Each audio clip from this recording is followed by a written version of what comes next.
في هذا الفيديو غادي نكتشفوا واحد الحادثه من اغرب الحوادث اللي وقعوا في التاريخ ومن اشهر الحوادث، وهذه الحادثه بدلات النظره ديال بزاف ديال العلماء حول هذا الكون اللي كنعيشوا فيه. حادثه كتثبت لينا باللي كاين بزاف ديال الحوايج غامضين حنا غافلين عليهم، وحادثه اللي كتدل باللي 80% حنا ما كنعيشوش في هذا الكون غير راسنا. السلام عليكم اصدقاء، معكم هو كيلو ومرحبا بكم في فيديو جديد.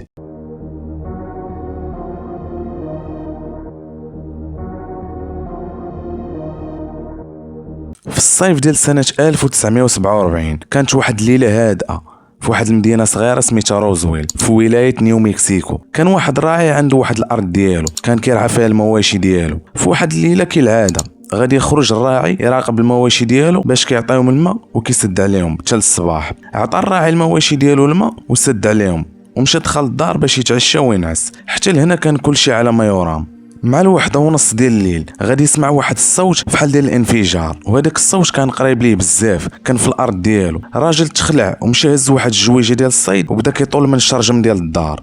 طل ما فهمش شنو طاري. منين بقى كيشوف بان ليه واحد الجسم غريب طاح في الارض ديالو وبانت ليه واحد شويه ديال العافيه. هنا قال واقيلا شي طياره عسكريه طرا لها شي خلل وطاحت. طل ما فهمش شنو طاري. منين بقى كيشوف بان ليه واحد الجسم غريب طاح في الارض ديالو وبانت ليه واحد شويه ديال العافيه. هنا قال واقيلا شي طياره عسكريه طرا لها شي خلل وطاحت. وهو يخرج باش يعرف شنو طاري. منين خرج وتما غادي يتابع هذاك الاثار ديال هذاك الاصطدام غادي يلقى واحد الجسم غريب وما عمره ما شاف بحال هذا الجسم. كان داير بحال الصحن وكان واحد المعدن غريب كان طايح في الجناب ديال هذاك الصحن. هذا الراجل بقى مصدوم من هذا الشيء اللي شاف. شويه بدا كيشوف هذاك المعدن اللي كان طايح في الجنب ديال الصحن. هو يتحنى وهز واحد القطعه من هذاك المعدن. حسب الاقوال اللي قال هذا الراجل قال باللي هذاك المعدن ما عمره ما شاف شي معدن بحاله. قال باللي المعدن كان خفيف بزاف لدرجه كان الوزن ديالو بحال الوزن ديال شي ورقه.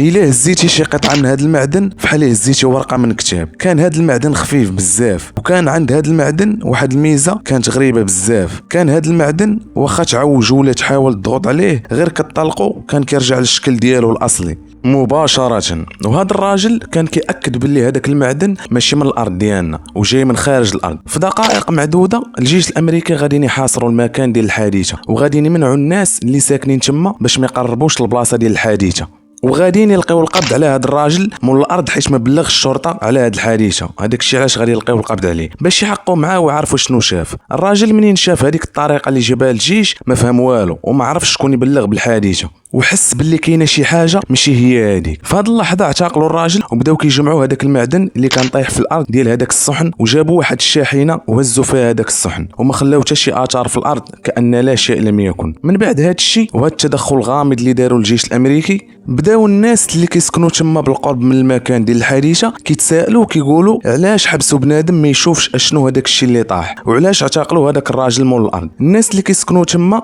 دخلهم الشك. ومن بعد 48 ساعه على الوقوع ديال هذه الحادثه جاو واحد الاشخاص في واحد السياره كانت كحله كامله كانت كتبان بحال السيارات ديال العصابات، وبداو كيدوروا بالقرب من المكان ديال الحادثه وكيسولوا الناس على شكون شاف اشنو طرا وباغيين يعرفوا واش كاين شي واحد عنده شي معلومه ولا شاف شي حاجه في هذه الحادثه اللي طرات. ولكن الناس كانوا كيقولوا باللي ما شفنا حتى حاجه. من بعد مده ديال 15 يوم كثرت الهضره على هذه الحادثه وتشهرات في هذاك الوقت ولا كل شيء كيهضر عليها وثمان الصحف هضروا على هذه الحادثه. وهنا خرجوا بزاف ديال الاشاعات على هذه الحادثه وكل واحد وشنو بدا كيقول. كاين اللي كيقول باللي شي وحدين كيسكنوا بالقرب من المكان ديال الحادثه شافوا شي كائنات كانوا قصار في القامه ديالهم وعينيهم كانوا كبار، وكاينين اللي كيقولوا باللي شافوا الصحن بحال المركبه خارج منه الدخان وكان طايح في الجنب ديالو واحد الكائنات كان اللون ديالهم قري وكان خارج منهم واحد الدم كان موفي. ومن بعد مده خرج هذاك الراجل مول الارض اللي كانوا اعتقلوه. ولكن منين خرج وحاولوا الناس يسولوه على شنو وقع في هذيك الليله ديال الحادثه ويحاولوا يعرفوا اشنو طرا رفض وما بغى يقول والو، ولكن كان كيبان من الوجه ديالو كانه عارف شي حاجه ومخباها. ومن بعد هاد الضجه اللي طرات خرج الجيش الامريكي بواحد التصريح وقال باللي هذاك الجسم اللي طاح راه غير بالون ديال الجيش الامريكي كانوا دايرين واحد التجربه ولكن ما نجحتش ليهم التجربه وطاح لهم هذاك البالون في ديك المنطقه.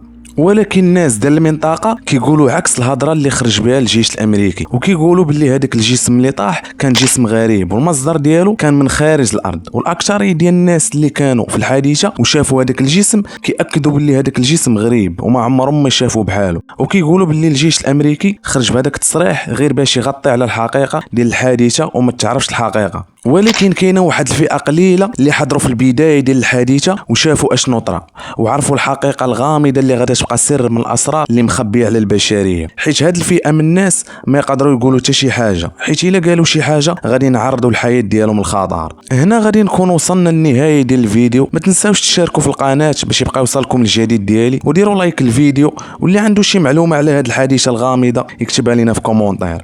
كان معكم هوكيلو، نشوفكم في فيديو جديد. بيس.